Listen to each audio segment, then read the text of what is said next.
This is lecture 37, based on chapter 54 of next year's ABCs of Communism, which will be Bolshevism 2016.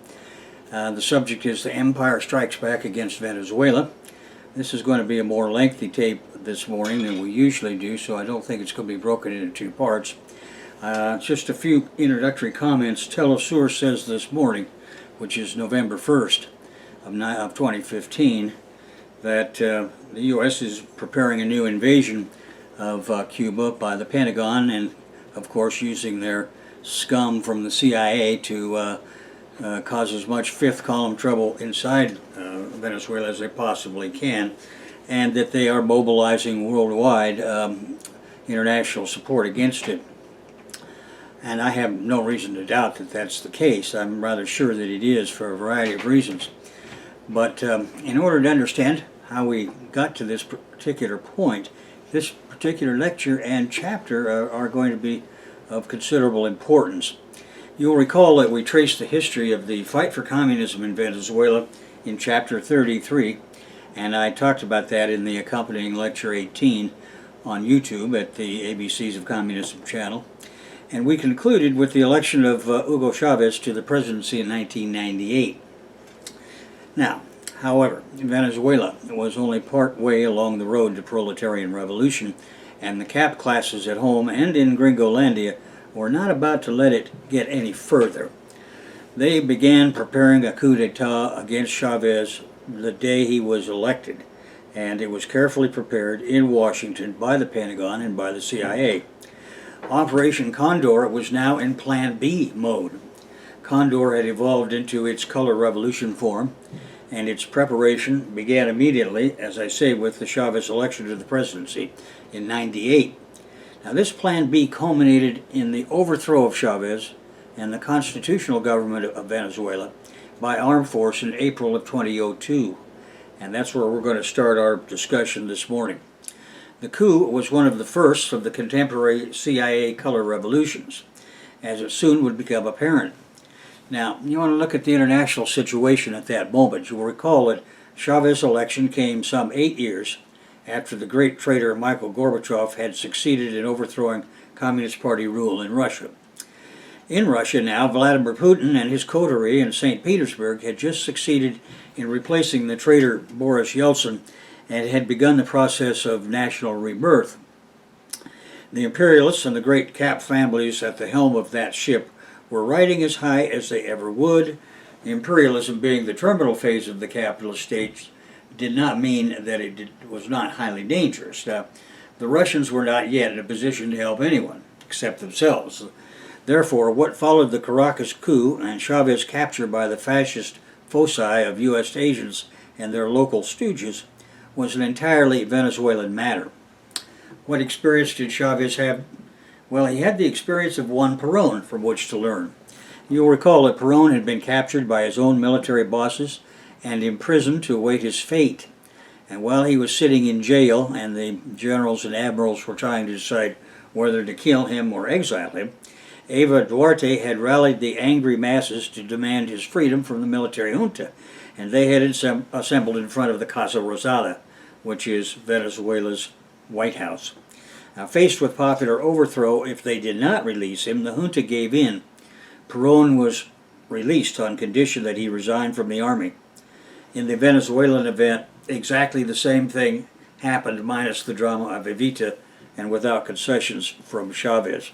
I said the Casa Rosada is the White House in Buenos Aires in Argentina. Sorry about that. It's not in Venezuela. At any rate, the CIA prepares the coup.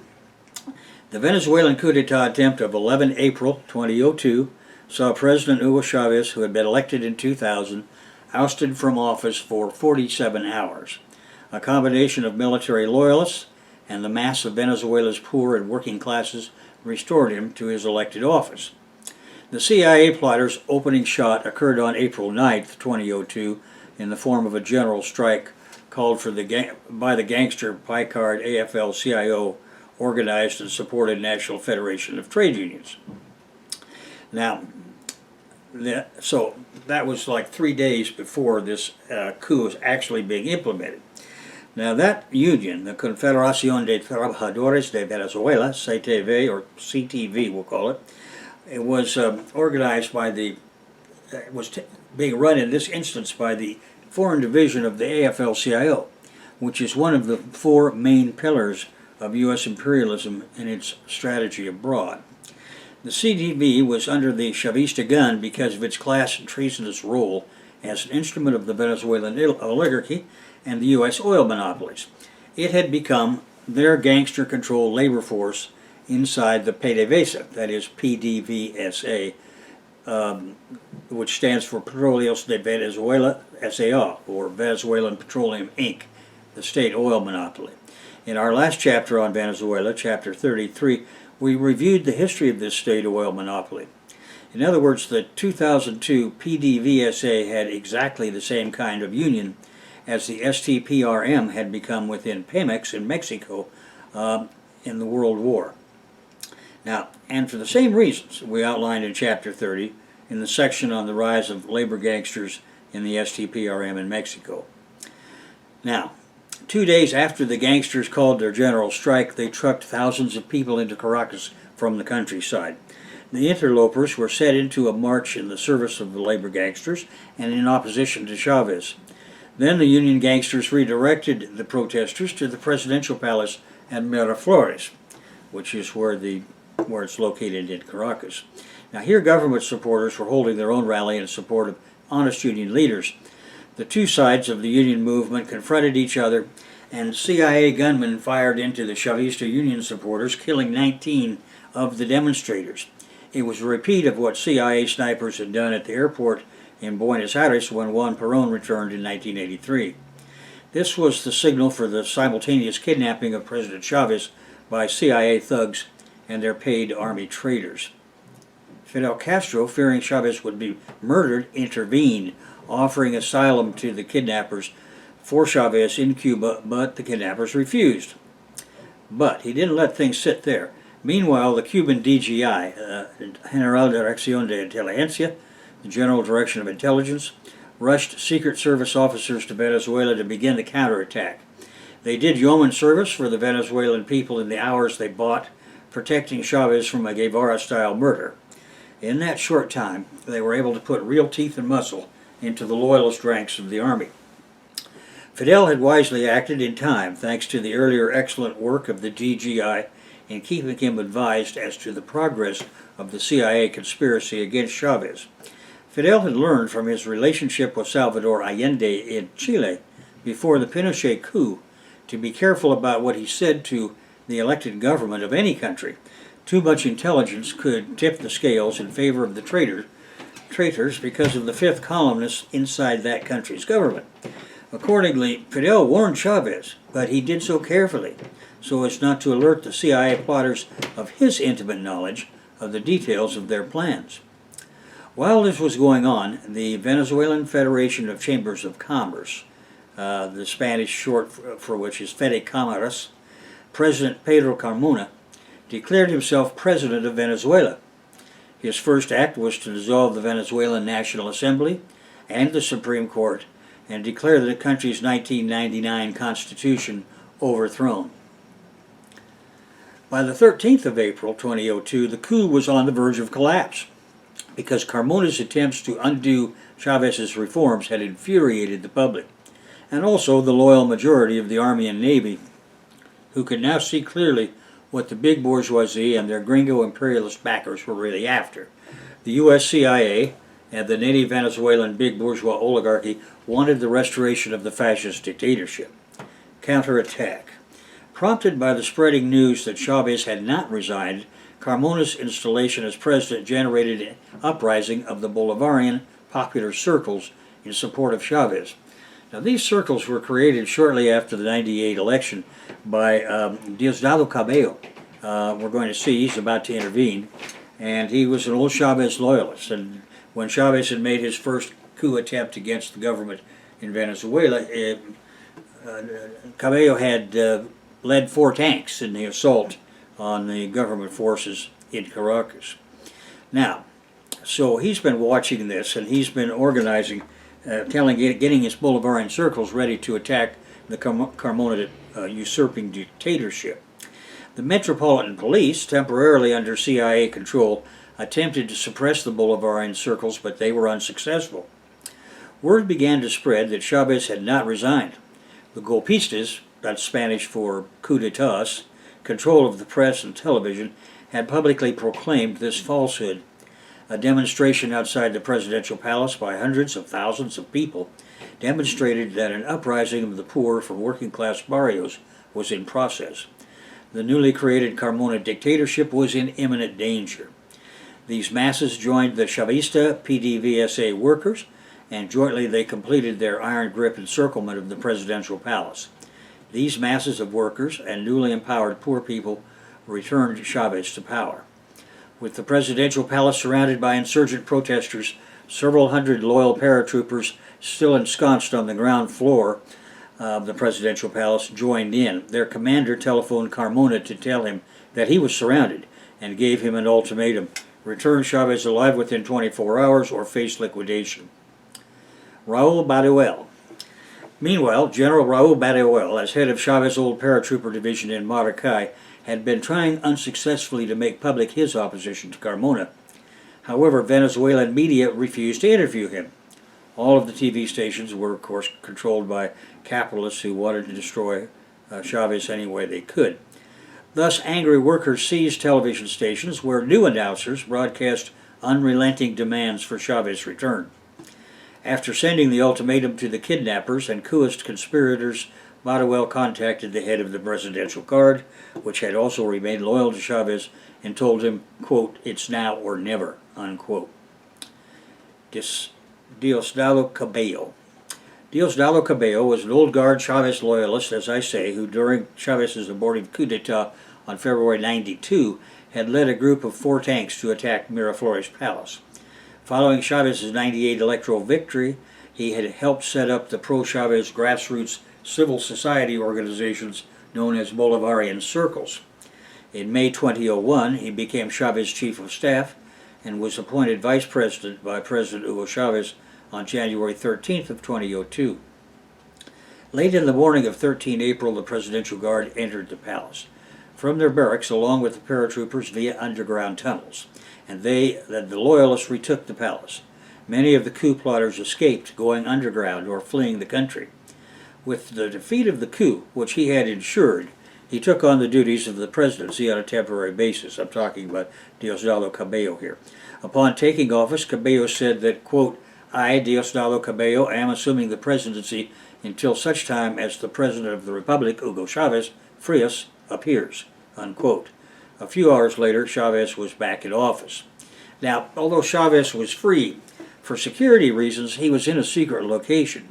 The DGI was guarding him, and they knew that undercover CIA hitmen were trying to assassinate him and save the coup.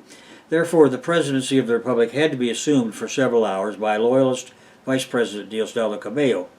Shortly thereafter, Chavez was reinstated, and on April 28th of 2002, Cabello was replaced as vice president by Jose Vicente Rangel.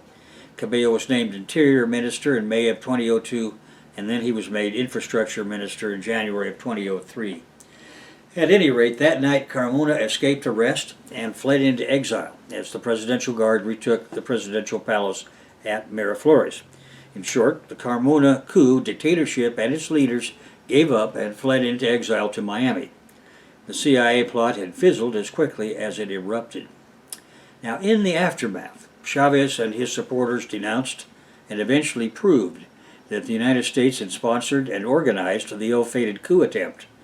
The private media in Venezuela was exposed for its biased reporting in support of the coup. Owners of media organizations actively participating in the coup also went underground or fled the country.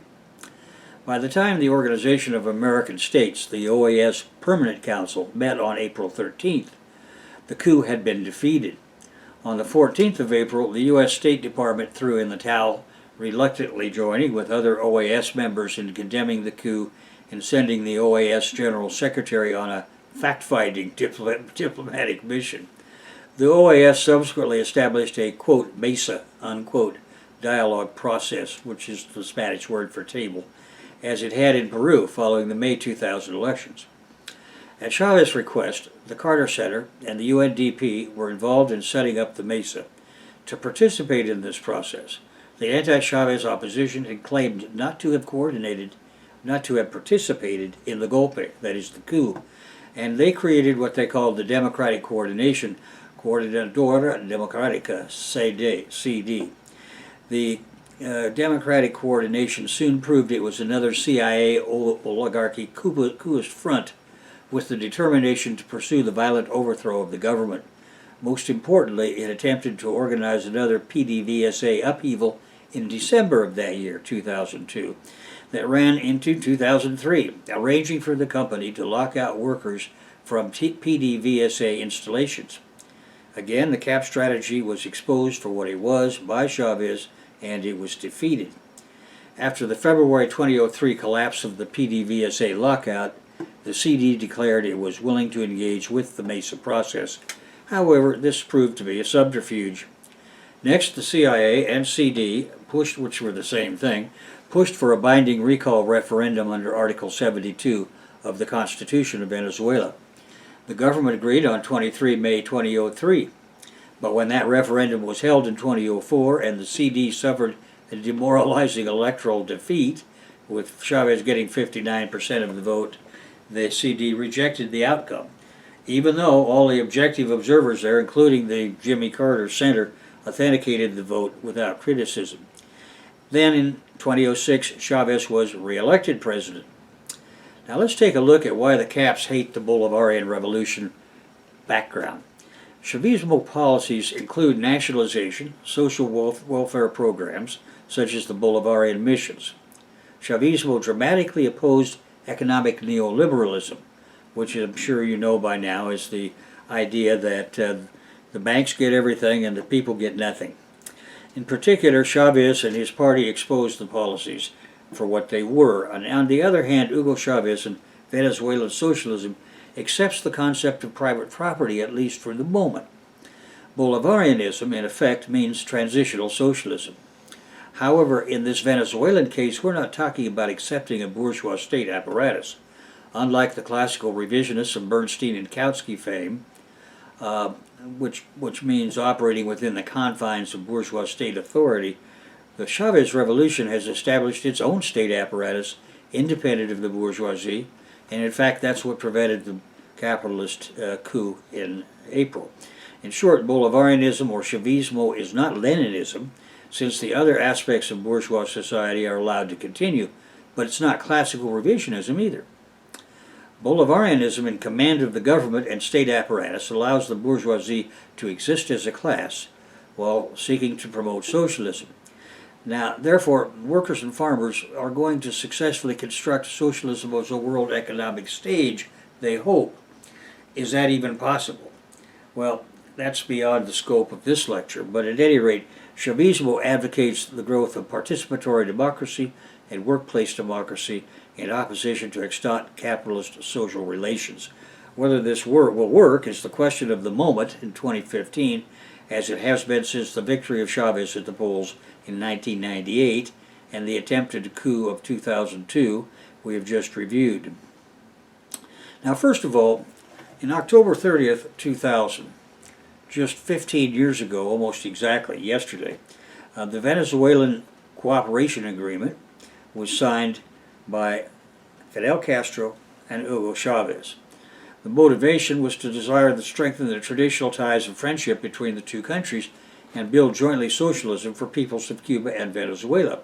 According to the text, the parties signed the agreement conscious of their common interest to promote and encourage the progress of their respective economies and the reciprocal benefits resulting from cooperation, which provides effective results in regards to the economic and social progress of their respective countries and the integration of Latin America and the Caribbean. The agreement also covers the areas of sports, energy, culture, agriculture, education, and health, giving priority to the last two, with the creation of the Mission Barrio Adentro, which means into the neighborhood mission in English. The training program for Latin American doctors, Operation Miracle, which began 4 years after the agreement, and Mission Sonrisa, that is Mission Smile. The agreement has 6 articles, which outline, for example, that in the implementation of cooperation projects, the participation of public and private sector organizations and entities of both countries will be considered, and where necessary, of universities, research bodies, and non-governmental organizations, unquote.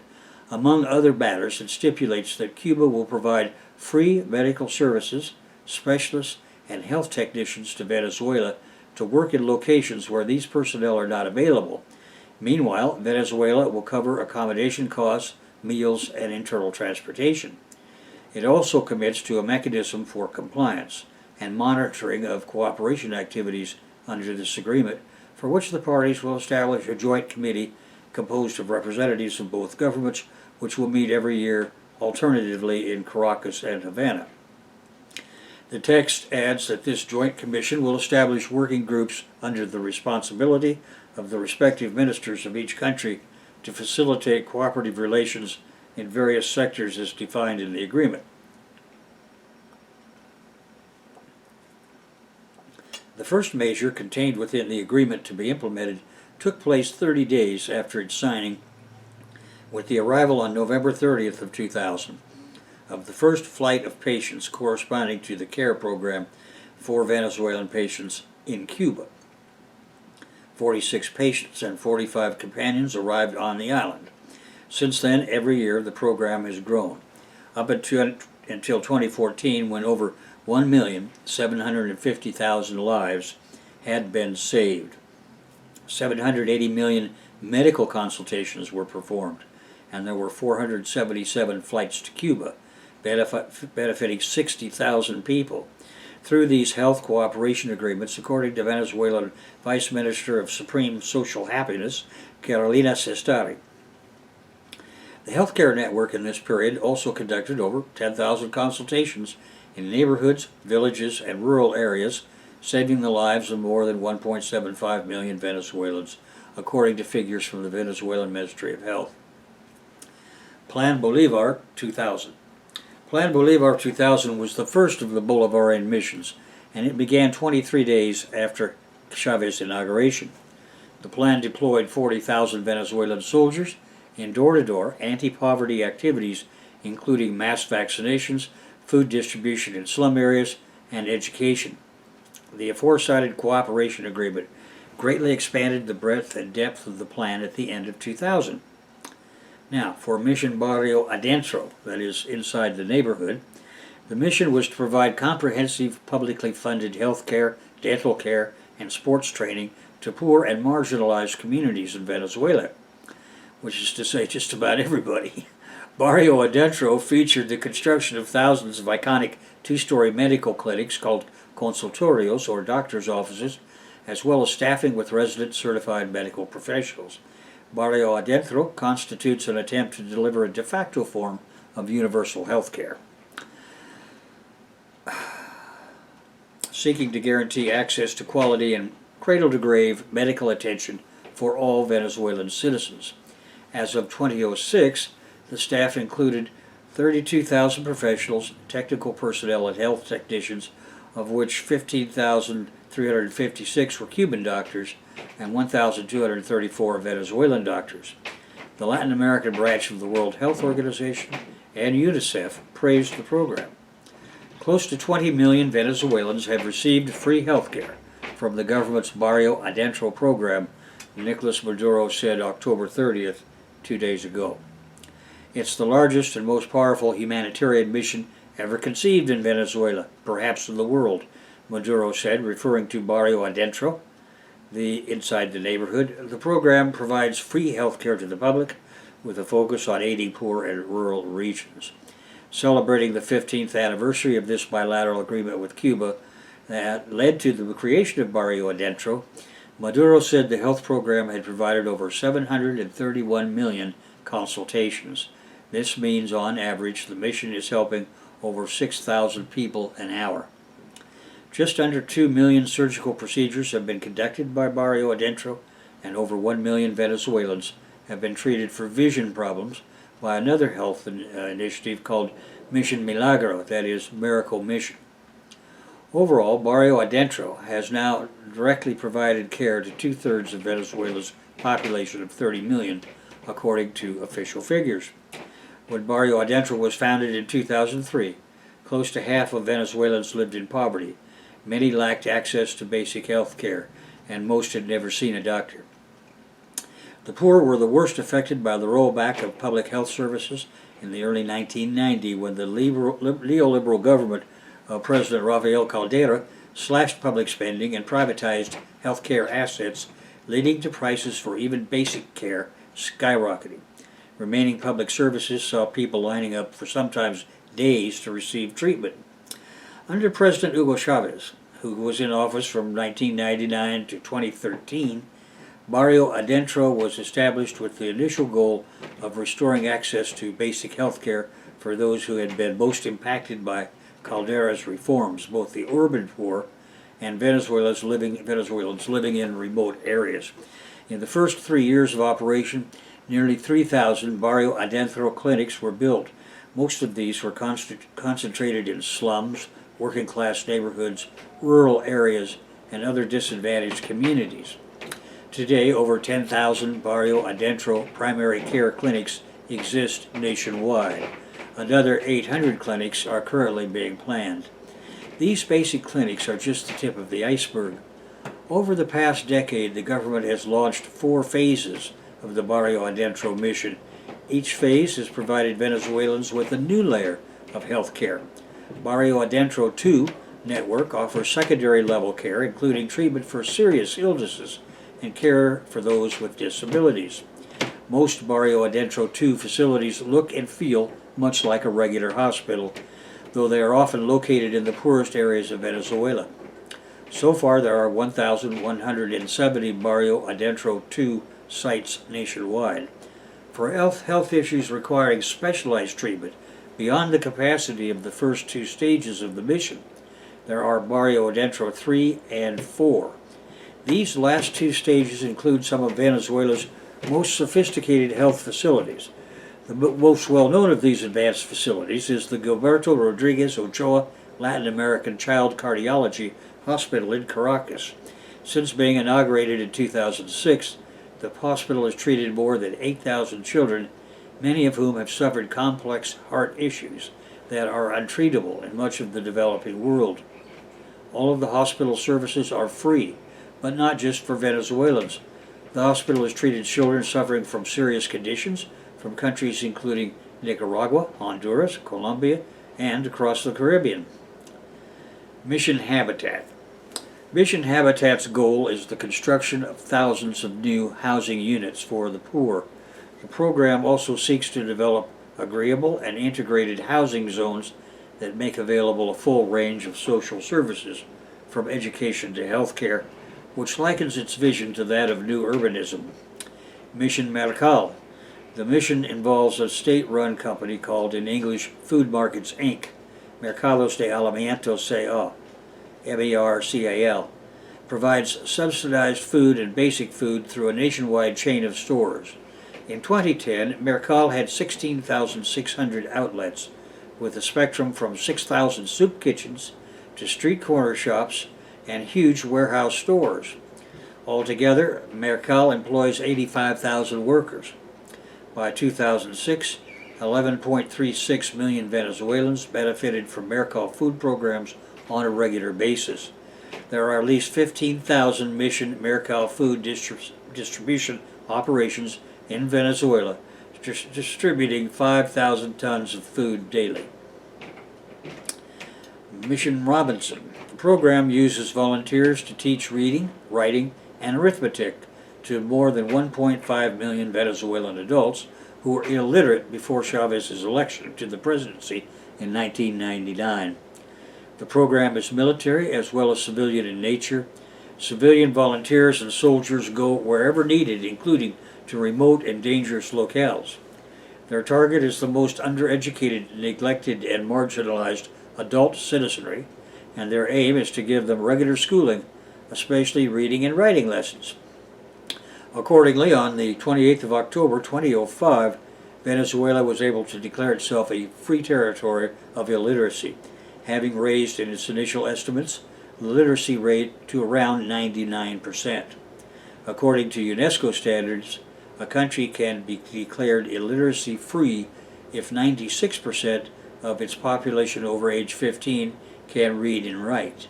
So Venezuela has far surpassed the U.S., where in our major cities, far less than 96% of our youth under the age of 15 can read or write. Following Chávez's re-election in 2006, the president made a dramatic declaration in his advocacy of a Marxist revolution of the Trotskyist variety. Specifically, what is the problem? I am also a Trotskyist. Chávez said this as he was sworn in as president of Venezuela. On the 12th of January 2007, 2 days after Chávez was sworn in, as the re-elected president, Jorge Martín, writing for the Trotskyist journal In Defense of Marxism, said, "The fact that the other day Chávez openly stated that he is a follower of Trotsky's theory of the permanent revolution is a clear confirmation of how radicalized the situation in Venezuela has become. Now is the time to go on the offensive and apply the theory to the situation in Venezuela and throughout Latin America. Expropriate the capitalists and imperialists, build a socialist Venezuela." Now my next section I call, What Did Chávez Know About Trotskyism and or Marxism-Leninism? The first thing we want to remember is that on January 10, 2007, when Hugo Chávez made this statement, the world had just gone through the destruction of the Soviet government by the great traitor Mikhail Gorbachev. The rump Russian Federation was halfway through its imperialist and gangster rape, presided over by Boris Yeltsin. The Putin Center in St. Petersburg was just beginning to assert its primacy in Russian governmental affairs, which might be a good time for you to go back and review my 2 lectures on the new class government in Russia. The international communist movement was in a state of paralyzed confusion, and the Chinese were in the middle of their great turn back to Lenin's old NEP. Therefore, they were not in a position to impose clarity on the Russian vacuum. Now, the second thing we want to remember is that Chávez did have a decent smattering of Marxian knowledge acquired from his one-time mistress and several independent Marxist close advisors. I call them independent because they had left the Venezuelan Communist Party, PCV, when it had buckled under to Khrushchev's modern revisionism. But in 2006 and early 2007, the tide of the time was resurgent with Trotskyist claims to having been, quote, right all along, unquote. They had the, quote, I told you so, unquote, attitude, and because of the collapse of Russian modern revisionism, they were naturally getting a hearing to which they had largely been denied in the post-World War II period. Chávez had demonstrated a misunderstanding of basic Marxism in his occasional denunciation of Marx for having supported the gringos against Mexico in the War of 1848. Now, even a rudimentary knowledge of Marx and historical materialism would have shown him why Marx was correct in that instance. Marx had taken the side of the USA against Mexico in that instance simply because U.S. capitalism was a more advanced sociocultural evolutionary stage compared to Mexican feudalism. My point is that Chávez's understanding of politics was the case of, quote, a little knowledge can be dangerous, unquote, especially when the caveat is that, quote, a little knowledge in time of great social global upheaval, unquote. What was required to correctly interpret the first U.S.-Mexican War was the surgically accurate application of Marxist theory and method. Time would see Chávez move from this open support of an ideology, Trotskyism, over which he had no command, into an honest, learning socialist with good intentions revolutionary. Now, what did Chávez do concretely? In January 2007, Chávez proposed to build the communal state, whose main idea is to build self-government institutions, like communal councils, communes, and communal cities. The social programs that came into being during the term of Hugo Chávez sought to reduce social disparities and fund them with petroleum revenues. Specific examples of social programs we have already viewed, and we will continue to review. What Chávez needed as he began his new term was a new constitutional framework in order to build his idea of socialism. In December 2007, in a constitutional referendum, Chavez submitted this to the public, and the referendum saw a very high level of abstention by standards of recent polls in Venezuela, and the Caps, like an ever-present wolf pack in a Siberian forest in the dead of winter, had seen their opportunity in the temporary exhaustion of the electorate, and they had struck. So Chavez lost that referendum. In the meantime, the Bolivarian Revolution was underway with the tools it had at hand, some of which, of course, we've already been discussing. Then in February 2009, Chavez called another referendum proposing the removal of term limits for all elected officials. That referendum took place on February 15th of 2009, and the government's proposals were approved. The legislative way had been cleared for the implementation of all of the proposals of the Bolivarian Revolution. Now, the 2010 parliamentary elections 5 years ago saw a new opposition electoral coalition, the Coalition for Democratic Unity, win nearly as large a share of the vote as the Unified Socialist Party of Venezuela, PSUV. PSUV is the government party. In the Assembly, this Coalition of Democratic Unity, or CDU, had only 65 seats compared to PSUV's 98. The 2012 presidential election saw Hugo Chavez reelected by a substantial margin. Then he contracted the world's worst case of cancer and died in office in early 2013. Nicolas Maduro succeeded as interim president and won the 2013 presidential elections. The 2010 parliamentary elections saw a new opposition electoral coalition, the Coalition for Democratic Unity, and it was defeated by the United Socialist Party of Venezuela, PSUV. In the Assembly, the CDU left with only 65 seats compared to PSUV's 98. The 2012 presidential elections saw Hugo Chavez reelected by a substantial margin. Then he died in office in early 2013. Nicolas Maduro succeeded as interim president and won the 2013 presidential elections. Now, Maduro was inaugurated as president of Venezuela on 19 April 2013 after the Election Commission had promised a full audit of the election results. And on May 13, 2013, President Maduro initiated one of his first plans called Plan Patria Segura, that's Secure Homeland Plan, saying, "We have decided to fight to build a secure homeland." The plan included the placement of 37,000 authorities throughout the country. The goal of Plan Patria Segura was to disarm, prevent organized crime, and drug enforcement. The methods of accomplishing these tasks were through surveillance, checking documents, verification checkpoints, and providing guidance to local communities. A year after the plan was initiated, no changes in crime had, however, been reported.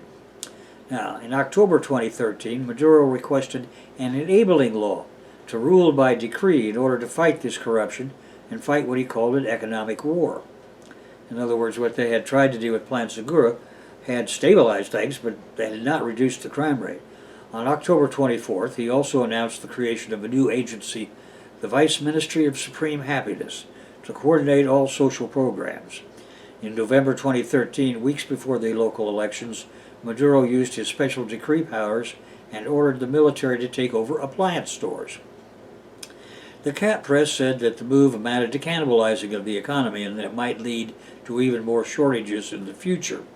An article by The Guardian noted that a significant proportion of subsidized basic goods are in short supply and are being smuggled into Colombia and sold for far higher prices. In February 2014, the government said it had confiscated more than 3,500 tons of contraband on the border with Colombia, food and fuel which it said was intended for smuggling or speculation. The president of the National Assembly, our old friend Diosdado Cabello, said that the confiscated food would be given to the Venezuelan people and should not be in the hands of these gangsters. The ultra-left and Trotskyism rampant in Venezuela. You'll recall that we discussed the history of the Communist Party of Venezuela in Chapter 33. Its rebirth in the years after the Chavez Revolution as participant in the working class struggle concluded in that chapter with the question of where it would go on the matter of completing the proletarian revolution, and that question is still very much open today.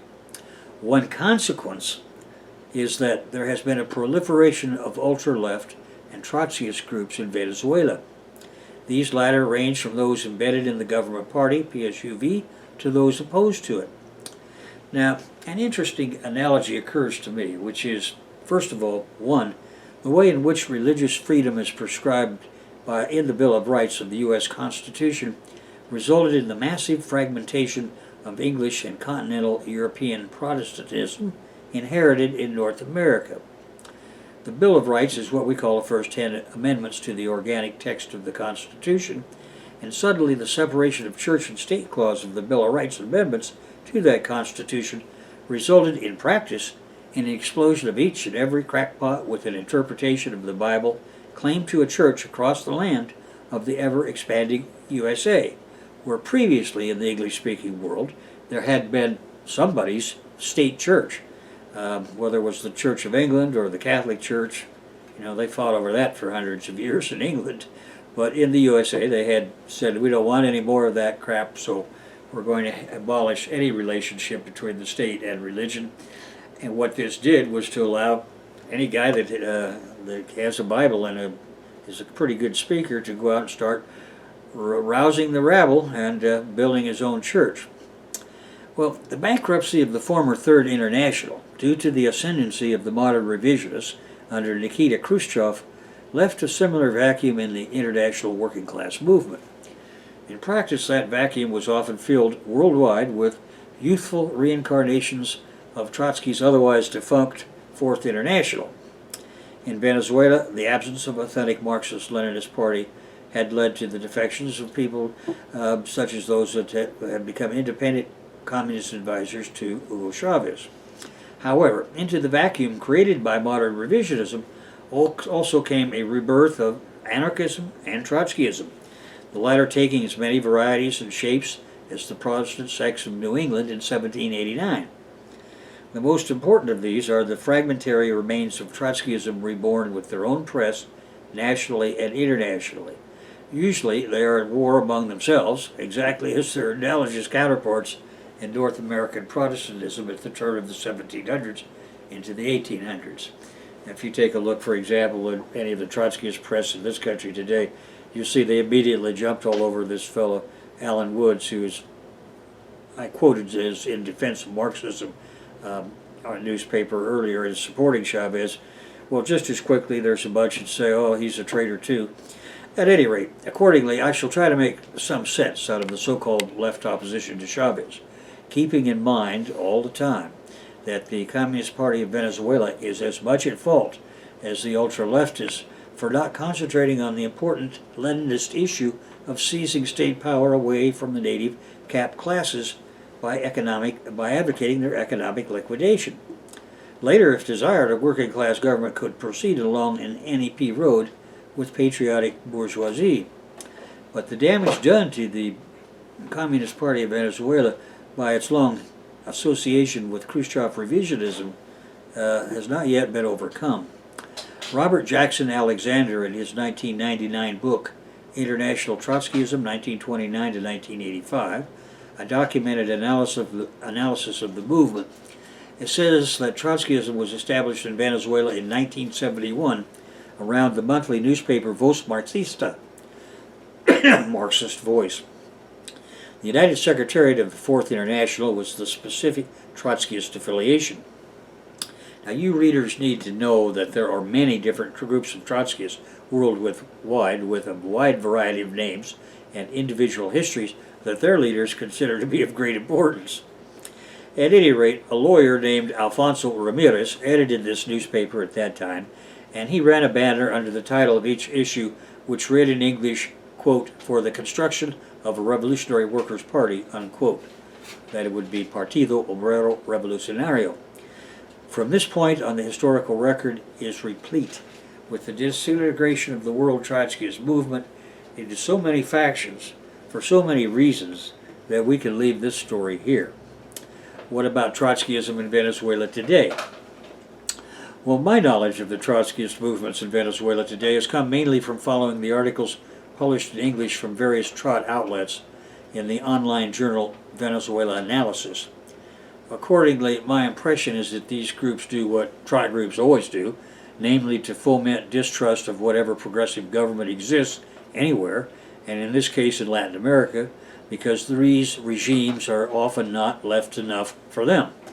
Thus, the governments and their parties in countries like Ecuador are found insufficient, or Venezuela, even though Ecuador is left enough to be an ALBA, that is the Bolivarian alternative for Latin America, created by Fidel with Cuba, Venezuela, Nicaragua, and Bolivia as founding members.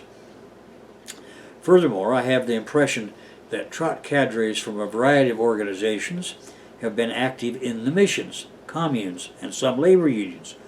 Whether one wishes to consider their different lines as worthy of support is beyond the scope of this textbook. What I think is that the central question facing President Maduro and the PSUV is whether it's going to move decisively against its native comprador and fascist ruling capitalist family coterie, which would mean seizing all their property and putting them on trial. Later, if the revolution wishes the patriotic bourgeoisie to participate, as they do in China and now in Cuba, that could be encouraged. Now, let's take a look at this ALBA more closely, because Venezuelan policy internationally is structured around it. The first step to ALBA was the Cuban-Venezuelan Cooperation Agreement, which we've already mentioned. And that agreement was signed in Caracas on October 30th of the year 2000 by Comandante El Jefe Fidel Castro and the leader of the Bolivarian Revolution, Hugo Chavez, motivated by the desire to strengthen the traditional ties of friendship between the two countries, and according to the text, the parties signed the agreement, quote, conscious of their common interest to promote and encourage the progress of their respective economies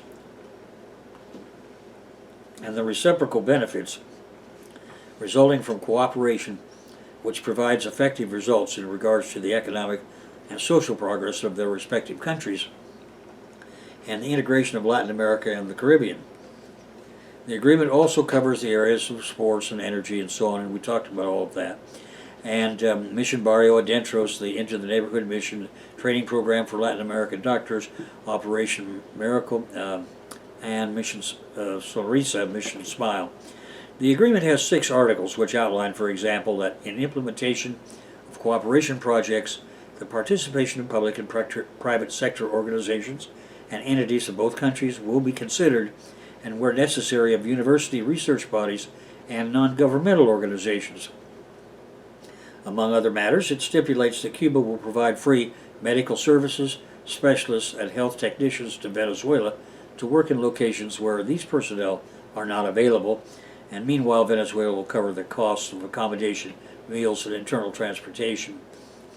It also commits to a mechanism for compliance and monitoring of cooperation activities, and for which the parties will establish a joint committee, and we reviewed that. Now, the text adds that this joint commission will establish working groups under the responsibility of the respective ministers of each country to facilitate cooperative relations in various sectors as defined in the agreement. And the first measure contained within the agreement was initiated within 30 days, and it was that flight of patients corresponding to the care program for Venezuelan patients in Cuba, and we reviewed how that's been going on until the present day. Now, the founding step for ALBA was when it was created by Fidel Castro and Hugo Chavez in 2004, and at that time it was called the Bolivarian Alliance for the Peoples of Our America. Alianza Bolivariana para los Pueblos de Nuestra America is an intergovernment organization based on the idea of social, political, and economic integration of the countries of Latin America and the Caribbean. The original name used the word alternative instead of alliance, but changed on June 24th, 2009. So at first it was called the Bolivarian Alternative for the Peoples of Our America, and the idea at that particular moment was to contrast it to the free trade agreement that the U.S. was trying to impose on Latin America.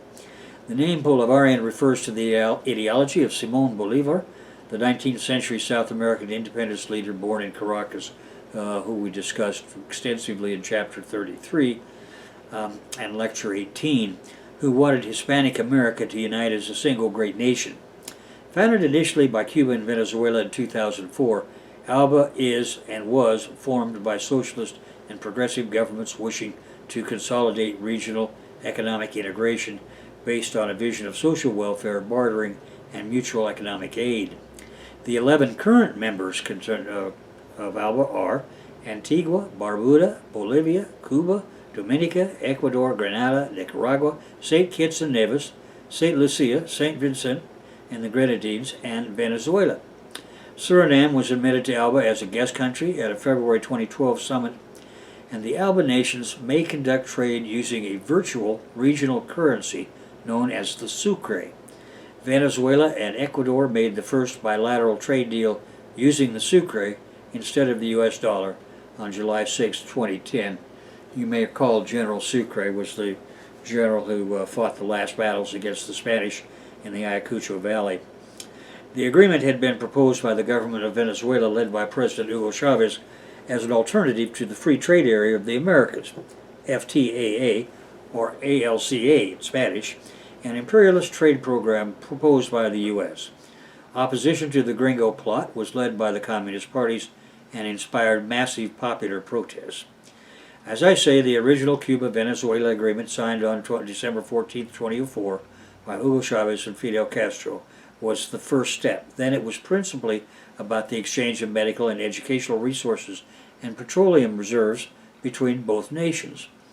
Venezuela began to deliver about 96,000 barrels of oil per day from its state-owned oil company, PDVSA, to Cuba at very favorable prices. In exchange, Cuba sent 20,000 state-employed medical staff and thousands of teachers to Venezuela. The agreement also made it possible for Venezuelans to travel to Cuba for specialized medical care free of charge.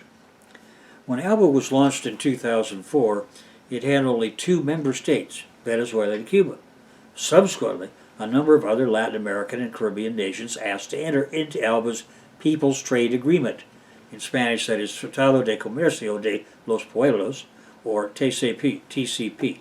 Naturally, the TCP aims to implement the principles of ALBA. Bolivia, under Evo Morales, joined in 2006. Nicaragua, under Daniel Ortega, joined ALBA in 2007. Ecuador, under Rafael Correa, joined ALBA in 2009. The Caribbean nations, Antigua, Barbuda, Dominica, St. Vincent and the Grenadines, and St. Lucia joined later.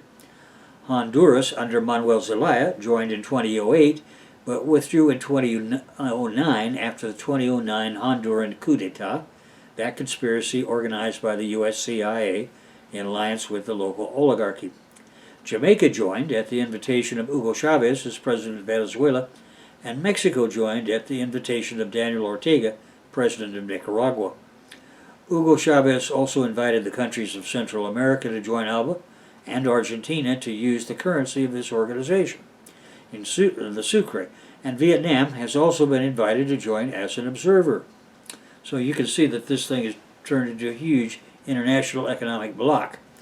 At the 11th summit of ALBA in February 2012, Suriname, St. Lucia, and Haiti requested admission to the organization. Haiti was given the special status of permanent member. Suriname and St. Lucia were named special members awaiting full incorporation. President Chavez was honored posthumously by the 9 member countries of the group and special guests Uruguay, Argentina, Brazil, Suriname, Guyana, and Haiti at the group's 12th presidential summit in Guayaquil, Ecuador. Now, as to the common currency. In October 2009, ALBA leaders agreed at the summit in Bolivia to create a common regional currency. The document is approved, said Bolivian President Evo Morales, the summit host. President Hugo Chavez announced the sucre is an autonomous and sovereign monetary system that will be agreed upon today so that it can be implemented in 2010. As of 2015, the virtual currency is being used to compensate trade between Bolivia, Cuba, Nicaragua, and especially Ecuador and Venezuela. Now, I've got a table where we go through that follows in the text, so when you get this 2016 version, you'll have all of those details. Now, let's take a look at Petrocaribe.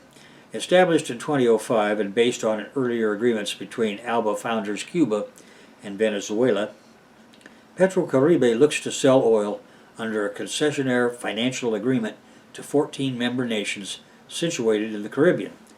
This initiative provides the Caribbean nations with important hydrocarbon resources, which many do not possess, on their territories.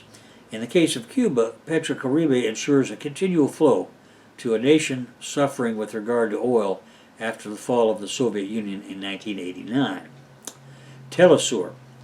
Launched in 2005, Telesur is a media conglomerate that provides news and current affairs broadcasts throughout the Alba block.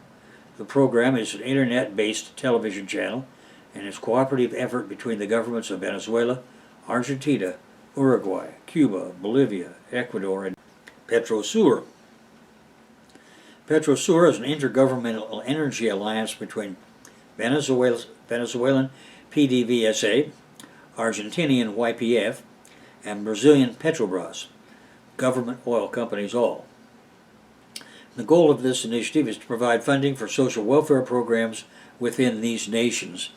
It is another example of how ALBA nations are using oil revenue to bring aid to poorest inhabitants of these nations. UNASUR. Established in 2008, UNASUR, that is UNASUR, is an intergovernmental political union charged with integrating the Andean communities of South America. The UNASUR agreement is a beginning for sustainable agriculture in the Alba block, as communities living in these nations, particularly Bolivia and Peru, possess a wealth of knowledge about cultivation and a favorable climate for such activities. CELAC, C-E-L-A-C. The Community of Latin American States. CELAC is a regional bloc of Latin American and Caribbean nations thought out on February 23, 2010 at the Rio Group Caribbean Community Unity Summit. Then it was formally created December 3, 2011 in Caracas, Venezuela via the Declaration of Caracas, and it consists of 33 sovereign countries in the Americas representing roughly 600 million people. The focus of the organization is on Latin American and Caribbean countries. Canada and the United States, as well as the territories of France, the Netherlands, Denmark, and the United Kingdom in the Americas are not included. CELAC is an example of a decade-long push for deeper integration with Latin America. CELAC aims to deepen Latin American integration and to reduce the previously domineering influence of the United States. Gringolandia has always interfered in the internal economic affairs and political affairs of Latin America. One of its primary tools has been the Organization of American States, OAS, based in Washington, D.C. The OAS was organized in 1948 as a bulwark of the Truman Doctrine to impose gringo fascism on Latin America. CELAC is the successor of the Rio Group and Latin American and Caribbean Summit on Integration and Development, CALC, and in July 2010, CELAC selected President of Venezuela, Hugo Chavez, and President of Chile, Sebastián Piñera, as co-chairs of the forum to draft statutes for the organization, and CELAC currently comprises 33 countries speaking 5 different languages. 18 are Spanish-speaking countries, which represent 56% of the area and 63% of the population. And then I name them all. I won't do that here. Portuguese-speaking Brazil constitutes 42% of the area and 34% of the population. French-speaking Haiti is only 1/10% of the area and 1.6% of the population. And 12 are English-speaking countries, which I then list. 1.3% of the areas, 1.1% of the population, and that are places that I'm sure you're familiar with: Antigua and Barbuda, Bahamas, Barbados, Belize, Dominica, Grenada, Guyana, Jamaica, St. Lucia, St. Kitts and Nevis, St. Vincent and the Grenadines, and Trinidad and Tobago. One is a Dutch-speaking country, which is 0.8% of the area and 1/10% of the population. Suriname. 12 countries are in South America, which accounts for 80% of the area and 68% of the population. Now, as to its history, on February 23, 2010, Latin American leaders at the 23rd Rio Group Summit in Playa del Carmen, Quintana Roo, Mexico, announced the forming of the Organization of the Latin American and Caribbean States once its charter was written, The group was formally established in July 2011 at a summit in Caracas. The CELAC bloc will be the main forum for political dialogue for the area. In an interview in February 2010, President Evo Morales of Bolivia said, quote, "A union of Latin American countries is the weapon against imperialism. It is necessary to create a body that excludes the United States and Canada. Wherever the U.S. has military bases, there is no respect for democracy. Where the U.S. has its political empire, it is replete with blackmailers, anti-people constraints, and the denial of development for every occupied country, and no social peace. Therefore, it is time for prime ministers of Latin America and the Caribbean to gestate this great new organization. With our own organization, without the United States, we can free our peoples in Latin America and the Caribbean," unquote. At the 23rd Rio Group Summit, President Hugo Chavez of Venezuela said, "Now here in Mexico, a commitment, the creation of a body of Latin America and the Caribbean with the USA, without Canada. Now we can say from Latin America, from Mexico, we have revived the dream and project of Bolivar." Mexican President Felipe Calderón added, "We decided for the first time to form the Community of Latin American and Caribbean States as a regional space consisting of all states." Calderón said, "We cannot remain disunited. We cannot successfully take on the future based on our differences. Now it's up to us to unite without discounting the things that make us different, to unite based on our similarities, which far outweigh our differences." Now, you'll recall from my lecture where we discussed Felipe Calderón, Vicente Fox, and this current drug president, that you might wonder why Calderón was taking a progressive step here. But what this shows you is that the Mexican bourgeoisie themselves want this project. That they're very important to their own capitalist endeavor to develop a market in Latin America. Now, Brazilian President Luiz Inácio Lula da Silva said it is a historic fact of great significance, this CELAC. And President Rafael Correa of Ecuador said that the Community of Latin American and Caribbean States can be much more effective than other instances to solve ourselves with our own strengths, our own visions, our own conflicts. Now, the announcement prompted debate and discussion across Latin America and the Caribbean about whether it's more beneficial to have close ties with the U.S. and Canada or to work independently. But virtually everybody says it's better off without the gringos or their Canadian lapdogs. Raul Simechi, writing for Mexico center-left La Jornada newspaper, said, "The creation of the Community of Latin American and Caribbean States is part of a global and continental shift, characterized by the decline of U.S. hegemony and the rise of a group of regional blocs that form part of the new global balance." An editorial in Brazil's conservative Estadão newspaper said CELAC reflects the disorientation of the region's governments in relation to its problematic environment and its lack of foreign policy direction, locked as it is into the illusion that snubbing the United States will do for Latin America integration what 200 years of history failed to do. Now, the first CELAC summit was held in the middle of 2011. Well, it was supposed to be held in the middle of 2011, but it was postponed because of Hugo Chavez's illness. And he was the president of the host nation in Venezuela, so the summit was held instead on the 2nd and 3rd of December of 2011 in Caracas, and it primarily focused on the global economic crisis and its effects on the region. Several leaders, including Presidents Cristina Fernández de Kirchner, Dilma Rousseff, and Juan Manuel Santos, which is Argentina, Brazil, and Colombia, encouraged an increase in regional trade, economic development, and further economic cooperation among members in order to defend their growing economies. Chavez and other leaders, such as Rafael Correa and Daniel Ortega, expressed hope that the bloc would work to further Latin American integration, end U.S. hegemony, and consolidate control over regional affairs. Chavez, citing the Monroe Doctrine as the original confirmation of U.S. interference in the region, openly called for CELAC to replace the OAS. Quote, "As the years go by, CELAC is going to leave behind the old and worn-out OAS," unquote. Correa called for a new Human Rights Commission to replace the Inter-American Commission on Human Rights. Other leaders argued that the organization to be used as a tool to resolve regional disagreements and uphold democratic values, but not as a complete replacement of the OAS.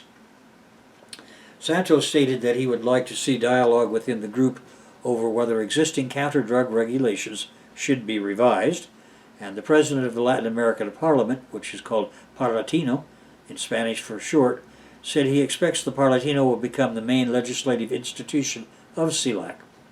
Amongst issues on the agenda were 1. The creation of a new financial architecture, 2. Sanction for maintaining the legal status of coca in Bolivia, and 3. The rejection of the Cuban embargo by the U.S. And then I give a table that shows the various data for CELAC member states, including all of their statistics regarding their demographics and economics. And then one final thing we want to go through here, and that is Mercosur, M-E-R-C-O-S-U-R. Mercosur in Spanish, or Mercosul in Portuguese, or in Guarani it is Nembi Nembua. And you might ask what Guarani is, because probably many of you don't know. This is a language that's spoken by a very large number of Indian peoples in South America. What the whole thing stands for is a Southern Common Market, regardless of which name you use.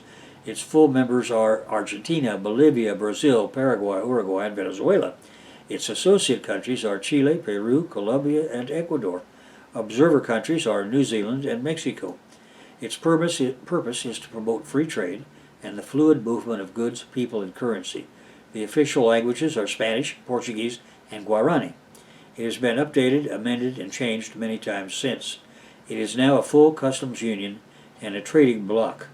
Mercosur and the Andean Community of Nations are customs unions that are components of a continuing process of South American integration connected to the Union of South American Nations. Mercosur is composed of 6 member states: Argentina, Bolivia, Brazil, Paraguay, Uruguay, and Venezuela.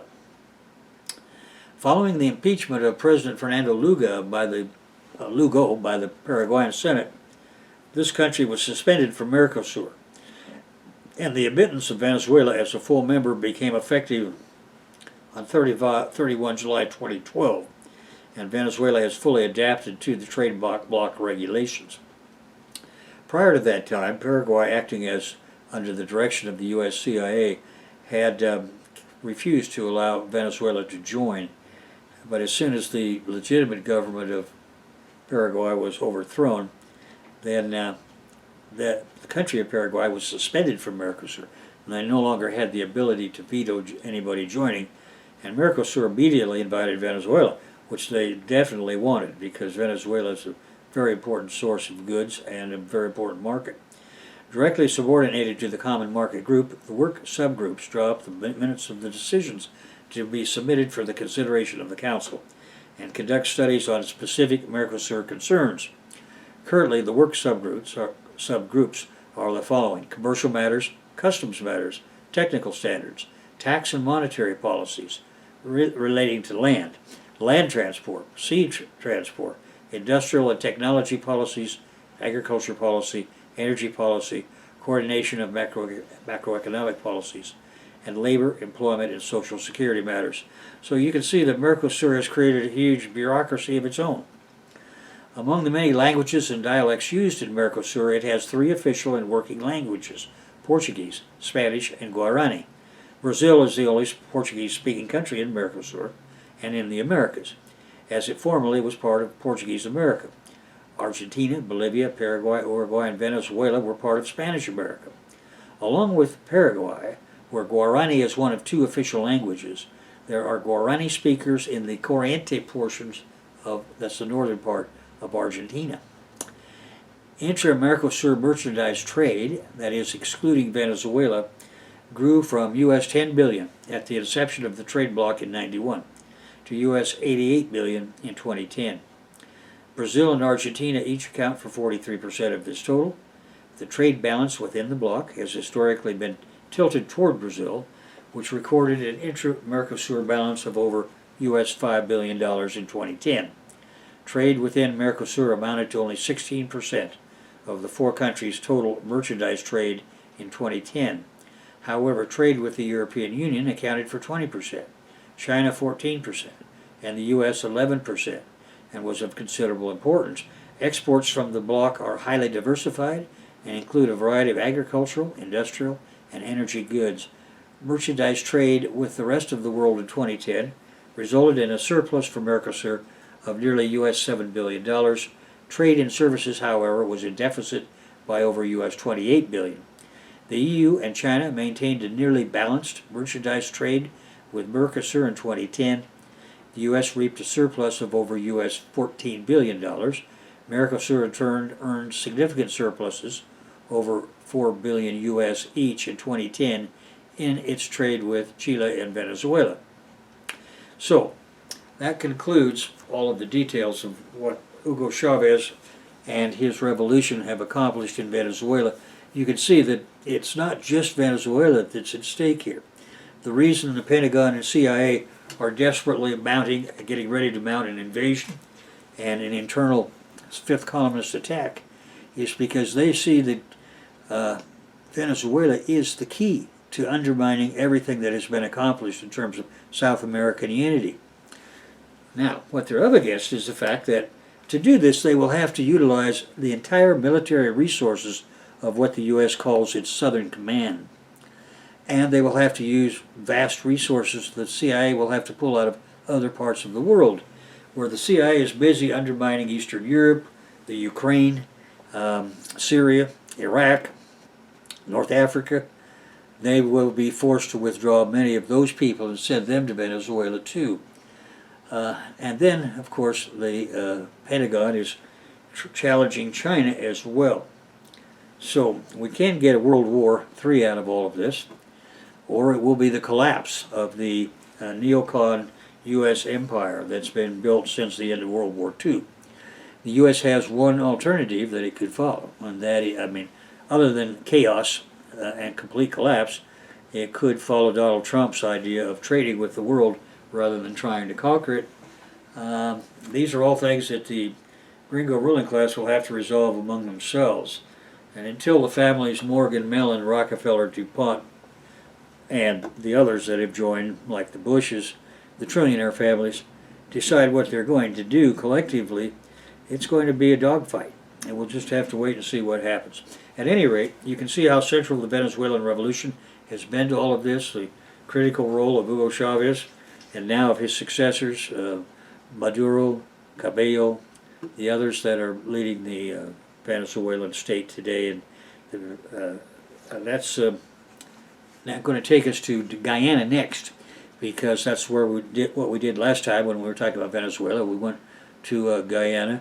And again, it's going to be very relevant because the U.S. is trying to stir up trouble between Guyana and Venezuela. Over the oil situation offshore Guyana, and we'll go into that in more detail, of course, as we get to the next lecture. And that's it for now.